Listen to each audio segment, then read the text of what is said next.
ഇത് കണ്ടോ, ഇതിന് ഏകദേശം ഒരു 25 വർഷം പഴക്കമുണ്ട്. ഇതിനാണെങ്കിൽ ഒരു 30 വർഷത്തോളം പഴക്കമുണ്ട്. ഇത് നമ്മൾക്ക് ഏവർക്കും സുപരിചിതമായ പ്ലൂമേറിയ.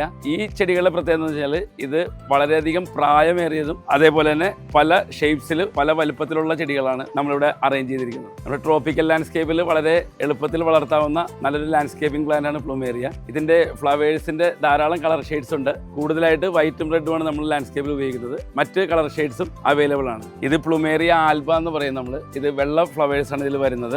ഏകദേശം ഒരു 30 വർഷത്തോളമെങ്കിലും പ്രായമുള്ള ഒരു പ്ലാന്റ് ആണ്. നല്ല വണ്ണമുള്ള ട്രങ്കാണ് ഇതിൻ്റെ. ട്രോപ്പിക്കൽ ലാൻഡ്സ്കേപ്പിൽ വളരെ ഭംഗിയായിട്ട് പ്ലേസ് ചെയ്യാവുന്ന ഒരു പ്ലാന്റ് ആണ് ഇത് പ്ലൂമേറിയ റൂബ്ര. ഇതിൽ റെഡ് ഫ്ലവേഴ്സ് ആണ് വരുന്നത്. ഇത് എനിക്ക് തോന്നുന്നു ഒരു 25 വർഷത്തിന് മേലെ പ്രായമുള്ള ഒരു പ്ലാന്റ് ആണ്. വളരെ മനോഹരമായ ഒരു ട്രങ്ക് ഷേപ്പാണ് ഇതിനുള്ളത്. ഇതിന്റെ റെഡിന്റെയും വൈറ്റിന്റെയും ഫ്ലവേഴ്സ് ആണ് ഈ കാണുന്നത്. ഇതിന്റെ ഏറ്റവും വലിയ പ്രത്യേകത എന്ന് വെച്ചാൽ നമ്മുടെ ഗാർഡനിലൊക്കെ വളരെയധികം ഫ്രാഗ്രൻസ് തരുന്ന ഫ്ലവേഴ്സ് ആണ്. രാത്രി കാലങ്ങളിൽ നമ്മുടെ ഗാർഡൻ വളരെയധികം ഫ്രാഗ്രന്റ് ആയിരിക്കും ഈ ചെടികൾ വെച്ചാൽ. പ്ലൂമേറിയയുടെ ഏറ്റവും ചെറുത് മുതൽ വലുപ്പം കൂടിയ ചെടികൾ വരെ വൈറ്റ്ലയിലും പോത്താനിക്കാടും പുത്തൻകുരിശുള്ള നഴ്സറി ഔട്ട്ലെറ്റുകളിൽ അവൈലബിൾ ആണ്.